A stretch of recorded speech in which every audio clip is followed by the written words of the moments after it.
Mr. President, Li Na replied, her voice gaining authority. This is not about brute force, it's about the exact frequency and precise timing. We have reassessed our project's offensive capability, a prototype of a space cruise missile incorporating a pinpoint dark energy acceleration module. This missile is designed to intercept targets at interplanetary distances, using a massive final thrust that allows it to reach and strike a moving target at extreme speeds. If the aliens were forced to withdraw 5 to 10 million kilometers from Earth, and if at that moment their motherships or main battleships entered a propulsion transition or reorganization phase, we could have one chance to strike with a nuclear warhead. It could destabilize their dark energy systems and cause significant damage to one of their capital ships. Marshal Kuznetsov responded. Incredible. But how many of these missiles do you have? And how quickly can they be produced? Li Na's expression hardened. Production is the problem. Each missile requires massive amounts of ultrapure superconducting materials, exotic isotopes for the pinpoint acceleration reactor, and the assembly of highly complex dark energy modules. Every component is a bottleneck. That is why I called this emergency meeting, Li Na continued, lifting her gaze to meet each leader's eyes. To maximize the chances of having the greatest number of these missiles operational, we need a global mobilization of resources, unprecedented in scale. We need access to every reserve of rare and precious metals, every gram of advanced isotopes in your research centers, the high-precision manufacturing capacity of all your nations. We need your best particle physicists and your quantum engineers. This is the only long-range offensive plan we have. And there is no time to lose. The second wave awaits us, and we must prepare for that possible moment of retreat. A tense silence followed her words. The request was monumental, demanding the surrender of vital strategic resources amid an invasion. Yet, for the first time, the possibility of a true counteroffensive loomed on the horizon. President Solis spoke again, his face thoughtful. President Li Na. Your proposal is bold. But faced with this threat, we cannot afford to ignore any possibility. We will open our resources. But this requires the cooperation of all. We must act swiftly. Humanity's survival may depend on our ability to take this last roll of the dice. The other leaders nodded, their minds already weighing the costs and implications. The second wave of the KR attack was approaching, but now humanity had a goal that transcended mere resistance, to find the giant's weakness, and, if the moment came, deliver the killing blow. Chapter 24, The Second Wave, A Shift of Variables. Location, Command Bridge of the Supreme Battleship Star Devourer, KR-TAC Vanguard Fleet. Time, hours after the report of the first KR-TAC deployment phase. Emperor XY, Admiral Vale, General Th Rak, and Lord Scientist Zarkin gathered once more on the command bridge, this time with even more detailed tactical projections of Earth's surface. The data from the first landing wave had been processed, and the KR-TAC system simulations were already calculating strategies for the next phase. General Th Rak, began Emperor XY, his voice resonating with unshakable authority. Your units encountered more coordinated resistance than expected. How will the deployment be adjusted for the second wave? And what is your estimated time frame for the total suppression of Earth's defenses at the priority nodes? Th Rak activated a series of new graphics showing heat maps of human resistance. Emperor. It is true that this biological entity displayed an unusual capacity for reaction and adaptation for a civilization of its technological level. However, their resistance is tactical, not strategic. They rely on kinetic weaponry and short-range energy. We have identified their fire concentration points and the most resilient defense routes. For the second wave, we will adjust the composition of the assault units. The heavy shock units will be deployed in greater numbers at the fiercest confrontation points, such as the massive eastern population core and the coastal belt of the northern continent. These units are equipped with superior self-regenerating armor and field torsion emitters to disrupt inferior defenses. Additionally, we will increase the mobilization of infiltrator scouts, more compact and agile, to bypass surface defenses and penetrate directly into the subplanetary levels of the nodes. Admiral Vale interjected, pointing at the orbits of the motherships. The descent pods will be reconfigured for a more dispersed initial deployment, reducing the risk of loss from concentrated fire during re-entry. We will prioritize landing zones that allow faster access to underground targets, such as mountainous regions with known tunnels or the outskirts of megacities where population density is lower, but access to infrastructure remains viable. Based on this adjusted distribution strategy and a 30% increase in the unit deployment rate requested by Lord Scientist Zarkin, THRAC continued, we estimate that the counter-frequency nodes in the Greater Eastern Conurbation, the continental frozen vertex, and the western flank mountain range of the southern continent can be neutralized. Lord Scientist Zarkin nodded. Analysis of the residual energy patterns of Earth's interference aligns with these projections. The degradation will continue to accelerate as more nodes are silenced. Once the interference falls below 20%, remote extraction of the planet's dark energy will be viable. So be it then, HFY decreed. The time factor is critical. Every minute this interference persists is a delay in the great harvest. Let the second wave commence as soon as possible. The assault units must be more efficient, more relentless. There is no room for prolonged resistance. His gaze swept across the projections. Zarkin adjusted a dial on his console. Emperor, we have detected a series of anomalous energy spikes, very brief, with an unusual signature, in the eastern regions and the northern part of the West. Possibly low-powered local weapons experiments or byproducts of disruptions in their own networks. Insignificant. They pose no threat to our technology or advance. HFY dismissed the comment with a slight gesture. Concentrate your resources. Prepare the second wave. Let the will of the hegemony manifest in full force. Silence this irritating resistance and prepare the planet for extraction.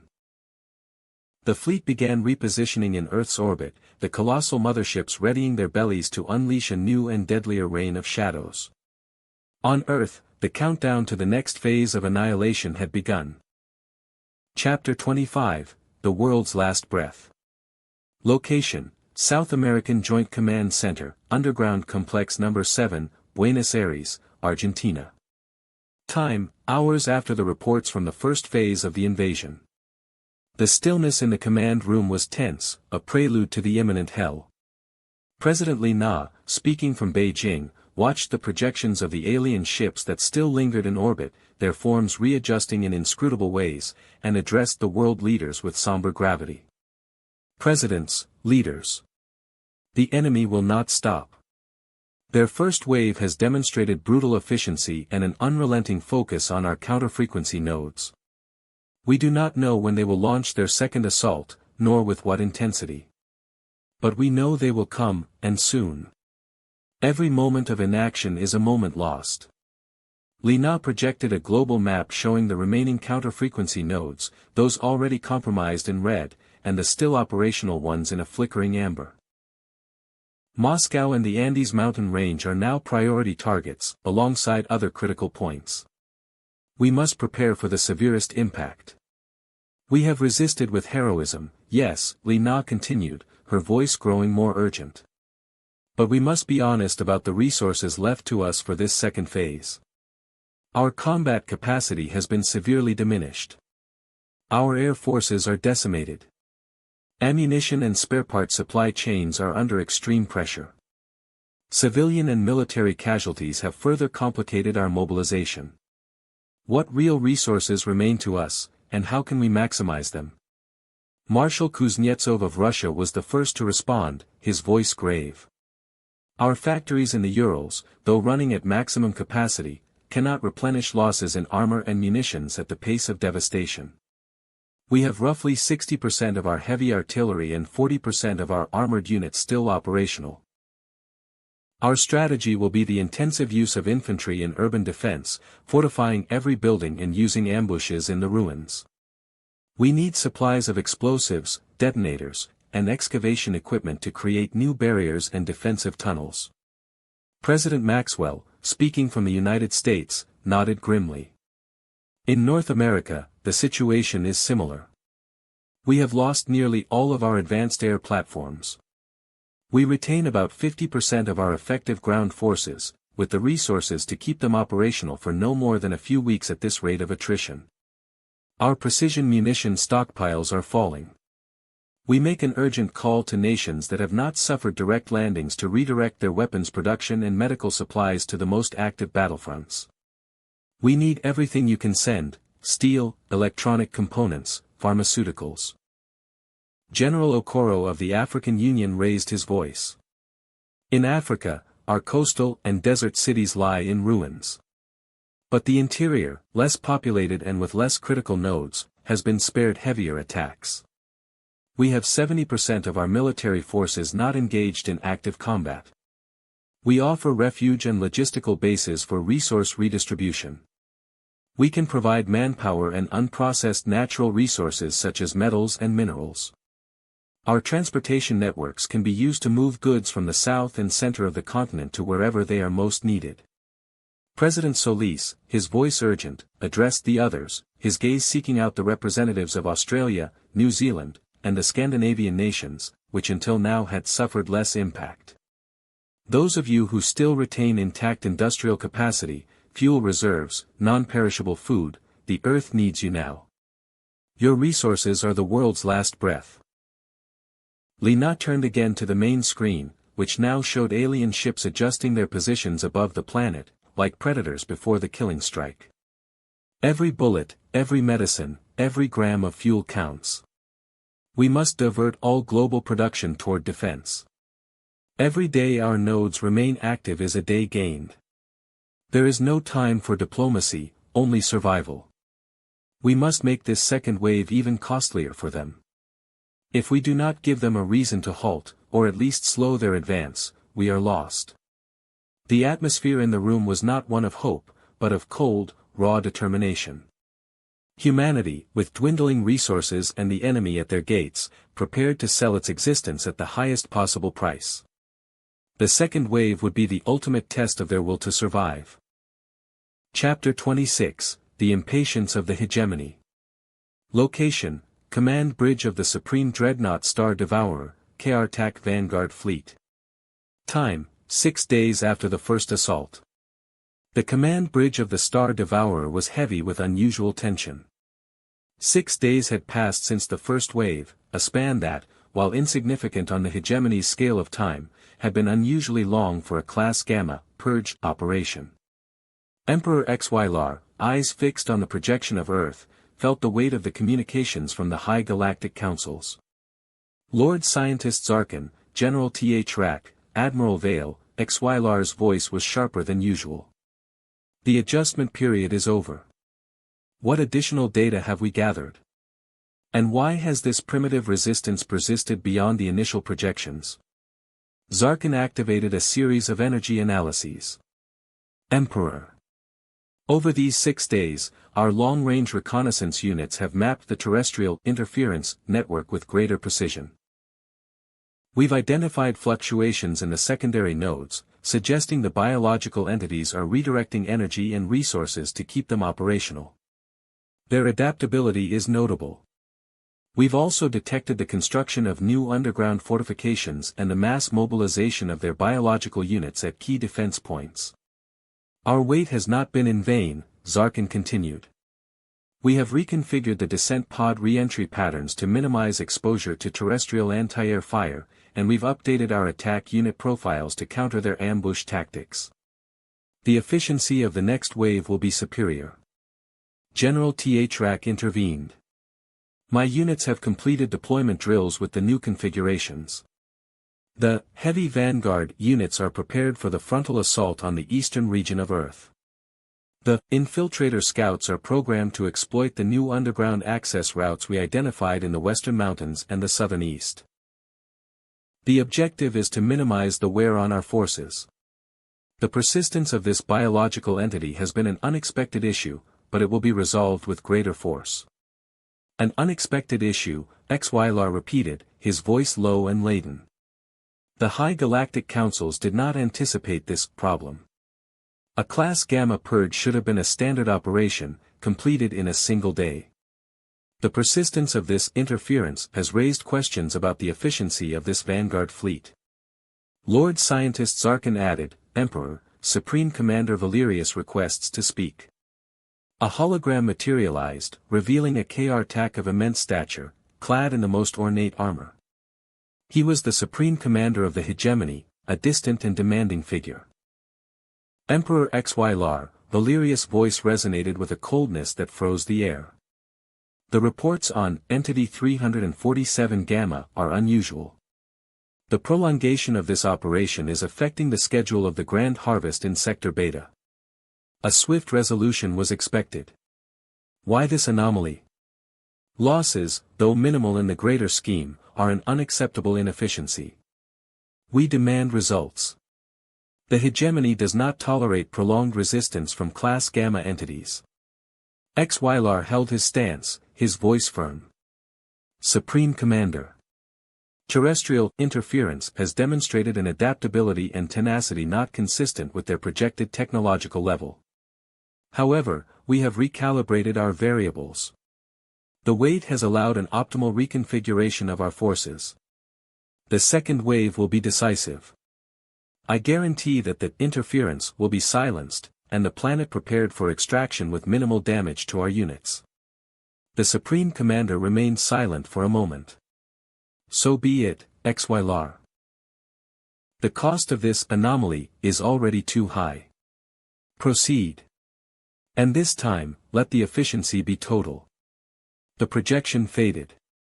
XYLAR turned to Zarkin and Thrak, the pressure from his superiors palpable. You heard him. No more time for adjustments. The second wave launches. Now. Each unit will achieve its objective with maximum efficiency. I will tolerate no further inefficiencies. That interference must be eradicated. The massive motherships in orbit began to tremble, their deployment gates opening to unleash a new, denser rain of shadows upon Earth. The waiting period was over. Chapter 27, The Second Wave, Hell Descends Again. Location, multiple global battle zones. Time, immediately after Emperor XYLAR's order. The sky over Earth darkened once more. This time, there was no initial shock of surprise. The nations were prepared, or at least as prepared as they could be. Thousands of black dots, more dispersed and with more erratic trajectories than in the first wave, broke away from the immense ships in orbit, falling like a silent plague upon the continents. The second reign of shadows had begun, and with it, a renewed hell. Beijing, China, a wall of fury. In Beijing, the defenses ordered by President Li Na were immediately put to the test. Collapsed skyscrapers had been turned into improvised barricades, and the underground networks into deadly labyrinths for the enemy. The KR-TAC heavy vanguard units, larger and more formidable than before, slammed into China's defensive lines with unprecedented brutality. Their armor seemed almost impervious to pulse and kinetic weapons. Li Na, from the command bunker, watched with clenched teeth as the anti-air fire struggled to slow the avalanche. Keep fire concentrated on the joint points. Don't waste ammunition. Her engineers kept working in the isolated section, their screens filled with complex formulas and three-dimensional energy models. Dr. Chen approached her. President, Chen said in a low voice, so only she could hear. We've made significant progress in identifying the destabilization frequency for the long-range attack project. The theory is solid, but the precision of the modulation and the power needed to amplify the signal are immense. We need specific components scattered around the globe, and fine calibration will take time. Unfortunately, we are not ready yet. Not for this battle. Li Na nodded, a mix of frustration and determination. I understand. Keep working. Every minute counts. Our soldiers are buying that time with their blood. Do not fail them. She turned her attention back to the main screens, where the city burned. Humanity was racing against time, fighting to survive the present in order to have the slightest chance at the future. Moscow, Russia, the bloody counterattack. The frozen streets of Moscow had become an extermination ground. Marshal Kuznetsov had transformed every avenue into a kill zone. Russian tanks, hidden among the ruins, opened fire at point-blank range against the KR-TAC units, while elite snipers relentlessly sought the articulated weak points in the alien armor. Saturation fire in Sector Delta, 7. "They've breached the metro line," roared Kuznetsov over the radio. The KR-TAC, smarter this time, avoided open fronts and infiltrated through underground routes, aiming for Moscow's main node. Explosions thundered from the depths of the earth. The struggle was desperate, but the Russians did not yield. Every inch was paid for with blood. Washington, D.C., United States, the guerrilla war. In the shattered streets of Washington, D.C., what remained of the U.S. Army, supported by armed civilian militias, had embraced a brutal guerrilla war. President Maxwell followed the fight from a mobile bunker, his eyes fixed on images transmitted by reconnaissance drones. "Activate the demolition corridors in Sector 3. Bring the buildings down on them," ordered Maxwell. Demolition teams detonated preset charges, toppling skyscrapers onto KR-TAC formations, creating mountains of rubble that slowed their advance. It was a desperate tactic, the sacrifice of the city itself to stop the invader. The KR-TAC units, though momentarily surprised, adapted quickly, their infiltrator scouts searching for alternative routes through service tunnels and sewers, a testament to their relentless efficiency. Andes Mountains, the natural fortress. In South America, the Southern Alliance entrenched itself within the immense underground fortresses of the Andes. President Solis monitored the situation from the command center. The geography offered natural defense, but the KR-TAC had learned. Descent pods targeted valleys and mountain passes directly, while infiltrator scouts sought cracks and abandoned mine shafts leading to the Andean node complexes. Secure the gamma-level gates. Alien activity detected in the ventilation tunnels, the operations chief's voice thundered. The battle in the Andes was claustrophobic, hand-to-hand in narrow corridors, with explosive traps and automated defenses sowing chaos among the KR-TAC ranks, yet their advance was relentless. The second wave was a trial of endurance.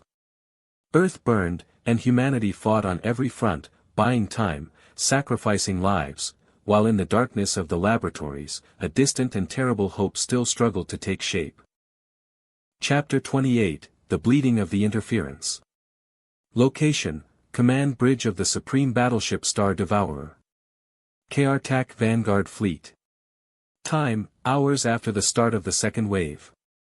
The pristine calm of the Star Devourer's bridge stood in brutal contrast to the chaos unfolding on Earth. Emperor HFY, flanked by Lord Scientist Zarkin and General TH-RAC, watched the screens. The second wave had struck with the force of a celestial hammer, yet Earth's interference, though weakened, still pulsed. General TH-RAC, HFY's voice was a chilling whisper. Reports from the surface indicate unexpected persistence in the pockets of resistance. Your heavy vanguard units are reporting a slower rate of advance than projected. Analysis. TH-RAC activated a tactical map where the KR-TAC red units moved sluggishly, encountering invisible barriers in the dense urban grids. Emperor, the biological entities have adopted more primitive, but surprisingly effective, defense tactics. They have demolished their own massive structures to create impassable rubble zones, forcing our heavy units to detour or expend energy on additional demolitions. Their snipers and light assault units exploit gaps in our advance, ambushing in underground corridors and transit networks. Inefficient for them, yes, but it slows our progress. Their casualties are colossal, of course, TH-RAC added with a hint of disdain. Yet they are demonstrating a capacity for sacrifice that defies their individual biological survival calculations. They are bleeding out, Emperor, but the drain on their forces translates into a drain on our time and resources. Lord Scientist Zarkin nodded, focusing on another projection showing energy fluctuations in Earth's nodes. The interference has decreased by another 4.7% globally, indicating partial success in this phase. However, resistance at the priority targets is more tenacious. The southwest nodes are demonstrating strong resilience, leveraging the planet's geology, protected by the natural fortresses of these mountains. Our infiltration units are encountering mine tunnels and geo-activated traps. The terrestrials are using their own geological environment to amplify their defense, something unusual for a civilization of their energy development, Zarkin continued. The amount of energy required to overcome these defenses and reach the vital cores of their nodes is exceeding efficiency projections for this phase. The interference is still costing more than expected. Emperor XYLAR showed no emotion, but the subtle tightening of his jaw betrayed his displeasure. Inefficiency was a blemish on his record with the High Command. General THRAC, how many assault units have been neutralized in this second wave so far? THRAC consulted his data. To this moment, Emperor, 2,100 KR TAC assault units have ceased operations, of which 875 were heavy vanguard units.